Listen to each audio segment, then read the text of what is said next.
Morning student, कैसे हैं आप सभी। आई होप आपको वीडियोस लेक्चर समझ में आ रहे होंगे। और मैंने हमेशा ही आपसे कहा है, अगर कोई डाउट हो, कोई कन्फ्यूज़न हो तो आप कमेंट बॉक्स में लिखिए।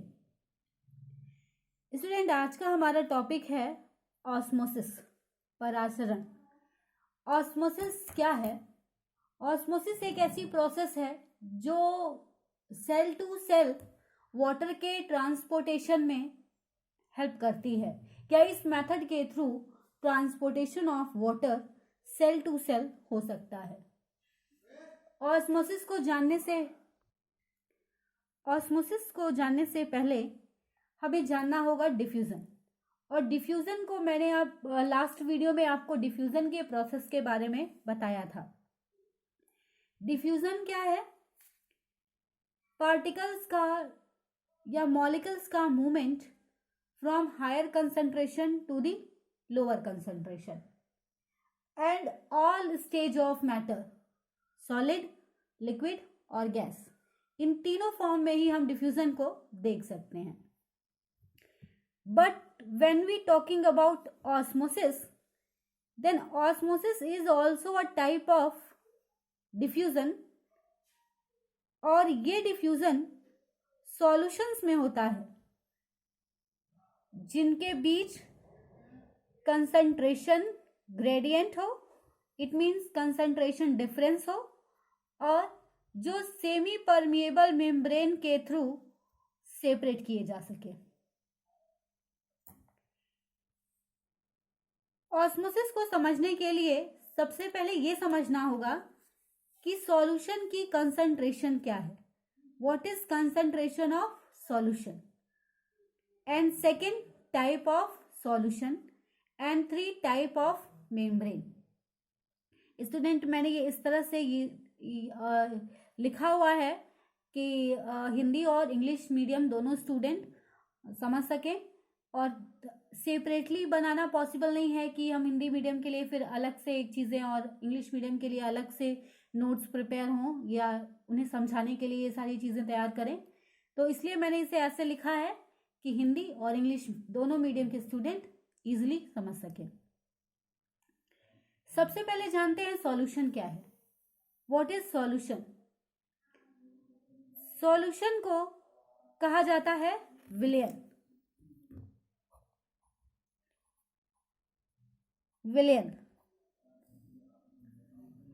और सॉल्वेंट और सॉल्यूट, इन दोनों के मिक्सचर को कहा जाता है सॉल्यूशन। सॉल्वेंट क्या है? सॉल्वेंट को हिंदी में कहा जाता है विलायक, और सॉल्यूट को हिंदी में कहा जाता है विलेय।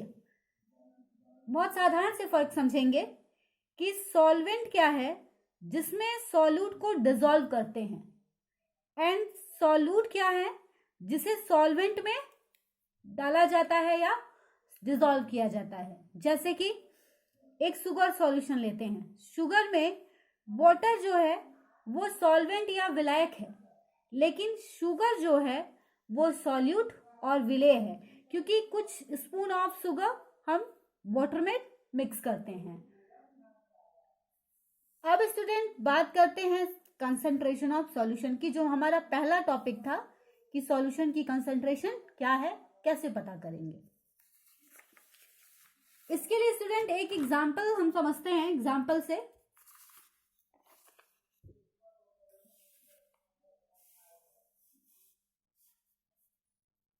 ये दो बीकर लिए गए हैं, ए और बी। इनमें एक एक लीटर वाटर है, 1 लीटर वाटर ए में और 1 लीटर वाटर बीकर बी में, और 2 स्पून सॉल्ट ए में डिसॉल्व करते हैं और 3 स्पून सॉल्ट बीकर बी में, जो बी में वाटर है उसमें डिसॉल्व करते हैं। अब स्टूडेंट, एक बड़ी साधारण सी बात है कि ये दोनों जो सॉल्ट सॉल्यूशन है, इसमें ज्यादा सॉल्टी कौन होगा? जाहिर सी बात है, 1 लीटर पानी में अगर हम 3 स्पून सॉल्ट डिसॉल्व कर रहे हैं और 1 ही लीटर वाटर में 2 स्पून सॉल्ट डिसॉल्व कर रहे हैं, तो जाहिर सी बात है कि जिसमें ज्यादा स्पून सॉल्ट है वो ज्यादा सॉल्टी होगा और इसकी अपेक्षा ये कम सॉल्टी होगा। अब स्टूडेंट ये सॉल्यूशन तैयार हो गया, सॉल्ट सॉल्यूशन। अब इसमें देखिए वाटर जो है वो सॉल्वेंट है और सॉल्ट जो है वो सॉल्यूट है। अब यहां पे एक चीज कॉमन दिख रही है। कॉमन क्या दिख रही है? 1 लीटर वाटर। ये जो 1 लीटर पानी है ये 1 लीटर इस बीकर में भी है और 1 लीटर पानी इस बीकर में भी है। इट मीन्स कि दोनों का जो सॉल्वेंट का अमाउंट है वो इक्वल है।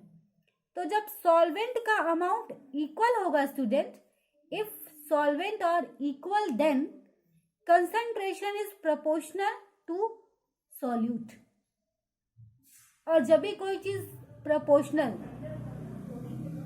समानुपाती होती है तो हम क्या कहते हैं कि अगर सॉल्यूट का कंसंट्रेशन बढ़ेगा तो ये सॉल्यूट अगर अमाउंट बढ़ेगा तो कंसंट्रेशन भी इंक्रीज करेगा, और अगर सॉल्यूट का अमाउंट कम करेंगे तो कंसंट्रेशन भी कम होगा। अब यहां देखते हैं, फिर बीकर लिया हमने दो, एक बीकर में 1 लीटर वाटर और दूसरे बीकर में 2 लीटर वाटर। इस बार हमने सॉल्वेंट के अमाउंट में डिफरेंस देखा और सॉल्यूट जो है वो 2 स्पून सॉल्ट 2 स्पून सॉल्ट।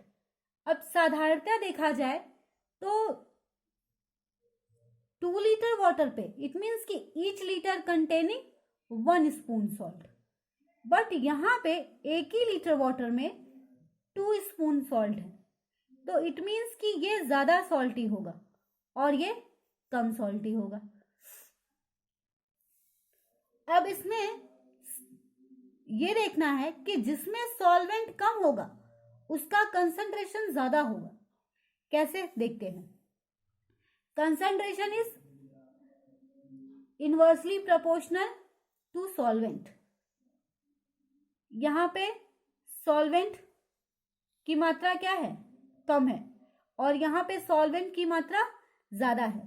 तो सॉल्वेंट की मात्रा कम है उसका कंसंट्रेशन ज्यादा होगा। इट मीन्स कि ज्यादा इसमें सॉल्यूट और मिक्स कर, सॉल्यूट का की मात्रा इसमें ज्यादा हो गई है और सॉल्वेंट की मात्रा कम है। तो सॉल्यूट के अकॉर्डिंग अगर देखें तो यहां कंसंट्रेशन ज्यादा और यहां कंसंट्रेशन कम। अब स्टूडेंट इक्वेशन 1 और इक्वेशन 2 इन दोनों के अकॉर्डिंग देखा जाए तो किसी सॉल्यूशन का कंसंट्रेशन सॉल्यूट अपॉन सॉल्वेंट, किसी विलेन की सांद्रता विलेय बटे विलायक सॉल्यूट अपॉन सॉल्वेंट होगी। अब स्टूडेंट इसमें एक और इंपॉर्टेंट चीज कि ऑस्मोसिस के प्रोसेस में सॉल्यूट का मूवमेंट नहीं होता है। अभी जो हम बात कर रहे हैं ऑस्मोसिस से कि परमिएबल मेम्ब्रेन के थ्रू जाएगा, मूवमेंट होगा पार्टिकल्स का, तो हमेशा जो मूवमेंट होगा वो सॉल्वेंट पार्टिकल्स का होगा, ना कि सॉल्यूट का। अब हम बात कर लेते हैं मेम्ब्रेन की। यहां आपको समझ में आया कि अगर हम सॉल्यूट को बढ़ाते हैं मात्रा को तो कंसंट्रेशन इंक्रीज होगा, और अगर सॉल्यूट की मात्रा कम होगी तो कंसंट्रेशन डिक्रीज होगा। आप यहां देख रहे हैं ना, यहां सॉल्यूट की मात्रा इक्वल है लेकिन 1 लीटर वाटर में इस सॉल्यूट की मात्रा अधिक है, इसलिए इसका कंसंट्रेशन ज्यादा है। और यहां पे 2 लीटर वाटर है, 2 स्पून सॉल्ट है, इट मीन्स कि ईच लीटर कंटेनिंग 1 स्पून, तो यहां पे कंसंट्रेशन क्या होगा? कम होगा। किसकी अपेक्षा? ए की अपेक्षा। और अगर हमको टोटल कंसंट्रेशन ऑफ सॉल्यूशन देखें तो सॉल्यूट अपॉन सॉल्वेंट होगा। अब बात करते हैं मेम्ब्रेन की। मेम्ब्रेन का मतलब बायोलॉजिकल मेम्ब्रेन से है। अगर हम बायोलॉजिकल वर्ड में देखते हैं तो जो हमारा सेल का मेम्ब्रेन है वो 3 तरह का हो सकता है। Impermeable membrane, freely permeable membrane, semi permeable membrane. Impermeable का मतलब क्या, जिससे ना ही सॉल्यूट का मूवमेंट हो सके, पास हो सके, और ना ही सॉल्वेंट पास हो सके। फ्रीली परमिएबल का मतलब कि इस मेम्ब्रेन के अक्रॉस सॉल्यूट और सॉल्वेंट इन दोनों का ही मूवमेंट हो सके। और सेमी परमिएबल मेम्ब्रेन क्या है? सेमी परमिएबल मेम्ब्रेन स्टूडेंट ध्यान देंगे, आपको मेम्ब्रेन और सॉल्यूट और सॉल्वेंट ये तीन चीजें जानना बहुत जरूरी है, क्योंकि ऑस्मोसिस की प्रोसेस को जानने के लिए हमको सॉल्वेंट और सॉल्यूट इन दोनों के कंसंट्रेशन पे फोकस करना होगा, क्योंकि बहुत लोग इस ऑस्मोसिस को लेकर कंफ्यूज होते हैं। तो जब आप सॉल्यूट और सॉल्वेंट के बारे में प्रॉपरली जानेंगे तो आप कभी भी ऑस्मोसिस के प्रोसेस को लेके कंफ्यूजन में नहीं होंगे। ओके, ये है सेमी परमिएबल मेम्ब्रेन, एसपीएम लिखा है मैंने। SPM short form of semi permeable membrane, अर्ध पारगम्य झिल्ली। स्टूडेंट, ऑस्मोसिस और डिफ्यूजन का नोट्स एज अ पीडीएफ मैं आपको प्रोवाइड करूंगी, इसलिए आप इसके लिए बिल्कुल परेशान नहीं होंगे कि एक बार एक्सप्लेन कर दिया तो फिर अगर हमें समझना है, थियरी लिखनी है तो कैसे लिखेंगे। इसका पीडीएफ मैं आपको प्रोवाइड करूंगी। ओके, अब आते हैं semi permeable membrane, SPM. Semi permeable membrane जो है, यहां से सॉल्यूट का मूवमेंट इस मेम्ब्रेन के अक्रॉस नहीं हो सकता। इट मीन्स ये जो सॉल्यूट है ये यहां से पास नहीं हो सकता।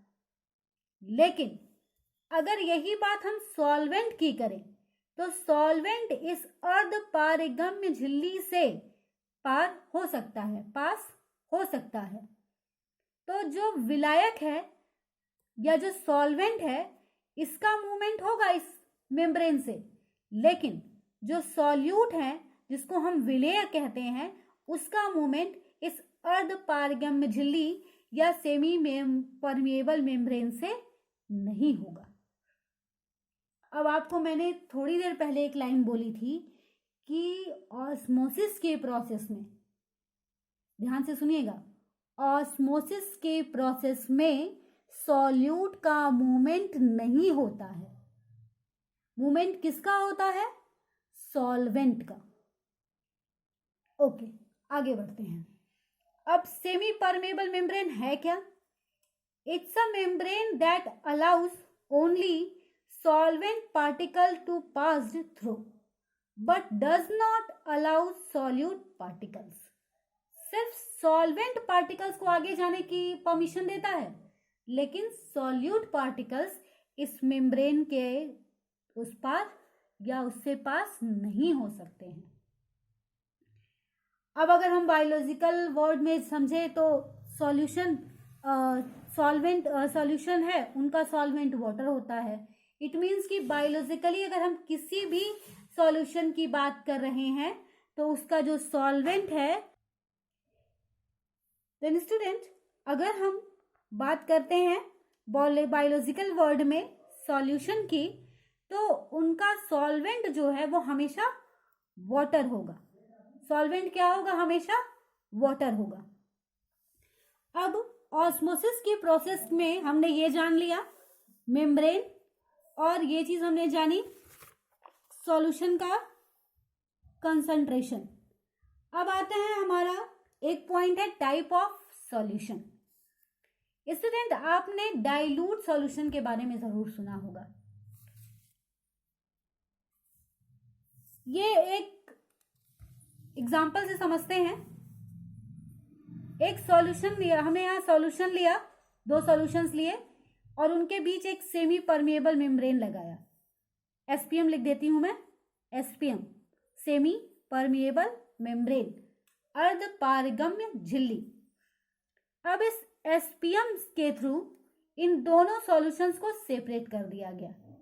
ये ज्यादा डाइल्यूट सॉल्यूशन है और ये कम डाइल्यूट सॉल्यूशन है। और ये सॉल्यूशन किसका है? Water plus sugar, water plus sugar. अब ये शुगर सॉल्यूशन तैयार किया गया, ये ज्यादा डाइल्यूट है और ये लेस डाइल्यूट है। ये पिंक कलर जो आप देख रहे हैं ये शुगर मॉलिक्यूल्स हैं और ये ब्लैक वाले वाटर मॉलिक्यूल्स हैं। अब इन दोनों सॉल्यूशन को जरा ध्यान से देखिए। इस सॉल्यूशन में शुगर की मात्रा ज्यादा है और वाटर की मात्रा कम है, और इस सॉल्यूशन में शुगर मॉलिक्यूल्स कम हैं, वाटर मॉलिक्यूल्स ज्यादा हैं। अब वाटर ज्यादा, जाहिर सी बात है डाइल्यूट सॉल्यूशन में एक्सेस अमाउंट ऑफ वाटर होगा, वाटर ज्यादा होगा, और लेस डाइल्यूट सॉल्यूशन में वाटर की मात्रा कम होगी। इस मोर डाइल्यूट सॉल्यूशन को हम कह सकते हैं हाइपो सॉल्यूशन और इसे कहते हैं हाइपर सॉल्यूशन। स्टूडेंट, हाइपो और हाइपर सॉल्यूशन ये आपने 9th स्टैंडर्ड में सेल चैप्टर में भी आपने पढ़ा है। जब हम लोगों ने प्लाज्मोलिसिस, फ्लैसिडिटी इनकी स्टडी की थी तो उस वक्त भी आप लोगों ने हाइपर और हाइपो सॉल्यूशन के बारे में पढ़ा होगा। हाइपो का मतलब लेस, कंसंट्रेशन क्या हो, लेस हो, और हाइपर का मतलब कंसंट्रेशन ज्यादा हो। अभी मैंने आपको बताया कि हाइपो सॉल्यूशन में शुगर की मात्रा कम और वाटर मॉलिक्यूल्स ज्यादा होंगे, और यहाँ पे हाइपर सॉल्यूशन में वाटर की मात्रा कम और शुगर की मात्रा ज्यादा होगी। Amount of sugar is more than what amount of water. It means student, अब एक क्वेश्चन उठता है, क्योंकि सॉल्यूट तो कहीं नहीं जाएंगे, और सॉल्यूट कौन है यहाँ पे, शुगर। शुगर क्या है, सॉल्यूट है, शुगर सॉल्यूट है। तो सॉल्यूट का तो मूवमेंट कहीं नहीं होना है, लेकिन मूवमेंट किसका होगा, सॉल्वेंट का। किसका मूवमेंट होना है, सॉल्वेंट का। तो क्वेश्चन ये उठता है कि वाटर मॉलिक्यूल्स का मूवमेंट ए से बी होगा या बी से ए होगा, सवाल है। बहुत लोग कहेंगे कि मैम सॉल्यूशन में वाटर का जो मूवमेंट है वो ए से बी की तरफ होना चाहिए और बी से ए की तरफ होना चाहिए। अगर हम ओवरऑल सॉल्यूशन की बात करें तो ज्यादा कंसंट्रेटेड कौन है, हाइपर सॉल्यूशन, और लेस कंसंट्रेटेड कौन है, हाइपो सॉल्यूशन। लेकिन यहां मूवमेंट सॉल्यूशन या सॉल्यूट के अकॉर्डिंग नहीं होना है, यहां पर मूवमेंट सॉल्वेंट के अकॉर्डिंग होगा। इट मीन्स कि सीधे सीधे समझिए, सॉल्वेंट का कंसंट्रेशन किस तरफ ज्यादा है वहां से movement less concentrated of solvent के पास होगा।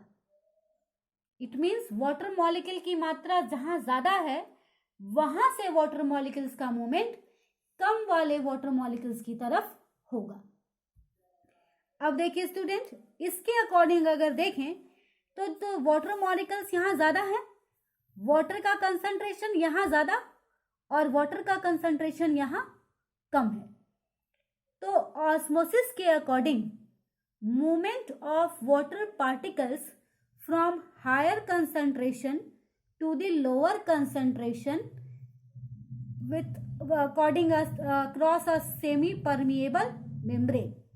फिर से समझिए, movement of water particles from higher concentration to the lower concentration across a semi permeable membrane. जो जल के अणु हैं उनकी गति अधिक सांद्रता वाले से कम सांद्रता वाले की तरफ होगा, किसके थ्रू, किसके द्वारा, एक अर्ध पारगम्य झिल्ली के द्वारा। इट मीन्स स्टूडेंट, यहाँ पे ऑस्मोसिस कहाँ हो रहा है, ए से बी की तरफ। और ये आप हमेशा ध्यान रखिए, जब भी आपको ऑस्मोसिस में कभी कंफ्यूजन हो कि सॉल्यूट का कंसंट्रेशन क्या है, सॉल्वेंट का कंसंट्रेशन क्या है, तो अगर आप कंफ्यूज हो रहे हैं तो आपको बस एक चीज पता कर लेनी है कि हाइपो सॉल्यूशन कौन सा है और हाइपर सॉल्यूशन कौन सा है। जब भी आप ये जानेंगे हाइपो और हाइपर के बीच का डिफरेंस, तो आप हमेशा ऑस्मोसिस किस तरफ हो रहा है ये समझ सकेंगे। और हमेशा ऑस्मोसिस हाइपो से हाइपर की तरफ होगा, हाइपो से हाइपर की तरफ।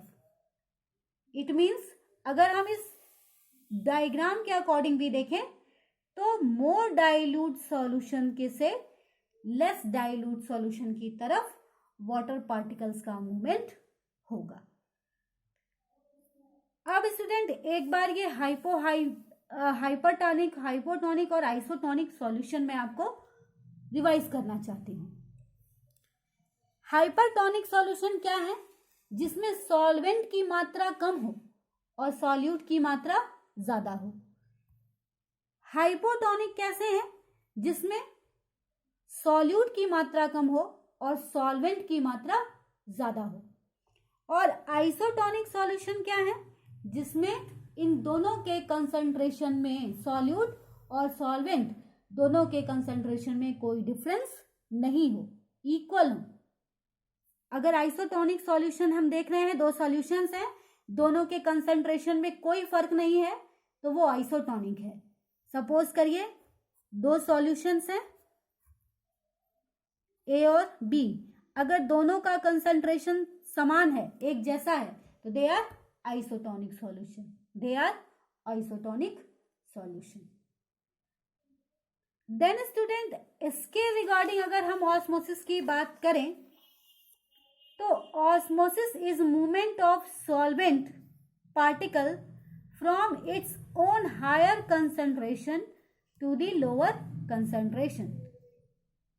मैंने आपको हर बार कहा है, एक ही चीज फोकस करनी है स्टूडेंट, सॉल्वेंट। ऑस्मोसिस की प्रोसेस जब भी आप देखेंगे तो उसमें सबसे इंपॉर्टेंट चीज क्या है? सॉल्वेंट। क्योंकि सॉल्यूट का तो मोशन होना नहीं है, मूवमेंट होना किसका है? सॉल्वेंट का। तो आप हमेशा जब भी सॉल्वेंट को लेकर चलेंगे तो आप कभी भी ऑस्मोसिस के प्रोसेस में कंफ्यूज नहीं होंगे। एक बार देख लेते हैं। जब दो विभिन्न सांद्रता वाले विलयनों को एक अर्धपारगम्य झिल्ली द्वारा अलग कर दिया जाता है तो कम सांद्रता वाले विलयन की ओर जल अथवा विलायक के अणुओं की गति करने की प्रक्रिया को परासरण कहते हैं। ओके, यहाँ पे जल अथवा विलायक के अणु, ये ध्यान देने लायक चीजें हैं। और osmosis is the type of diffusion in which water molecules diffuses from their higher concentration to the lower concentration across a semi permeable membrane. ध्यान देने लायक क्या है? Water molecules. और जब भी स्टूडेंट हम वाटर मॉलिक्यूल्स की बात करेंगे तो वाटर मॉलिक्यूल्स जहां पर वाटर का अमाउंट ज्यादा है वहां वाटर का कंसंट्रेशन ज्यादा, तो जिस सॉल्यूशन के पास वाटर की क्वांटिटी या वाटर मॉलिक्यूल्स कम है उस तरफ ही वाटर मॉलिक्यूल्स मूव करना शुरू कर देंगे। फर्क क्या है कि सेमी परमिएबल मेम्ब्रेन एक अर्धपारगम्य झिल्ली के द्वारा ये मूवमेंट होती है। Student now it's clear about the osmosis. और osmosis is a very important topic, आपके बोर्ड के रिगार्डिंग भी बहुत इंपॉर्टेंट है। और जब तक आप ऑस्मोसिस और डिफ्यूजन नहीं समझ पाएंगे तब तक आप absorption of water through root hairs and absorption of and transportation of water, ये दोनों चीज़ों को समझना इजी नहीं होगा। तो डिफ्यूजन और ऑस्मोसिस बहुत अच्छे से समझिए। और इससे रिलेटेड अगर आपको कोई भी कंफ्यूजन है तो मुझे ज़रूर कमेंट बॉक्स में लिखिए। Thank you.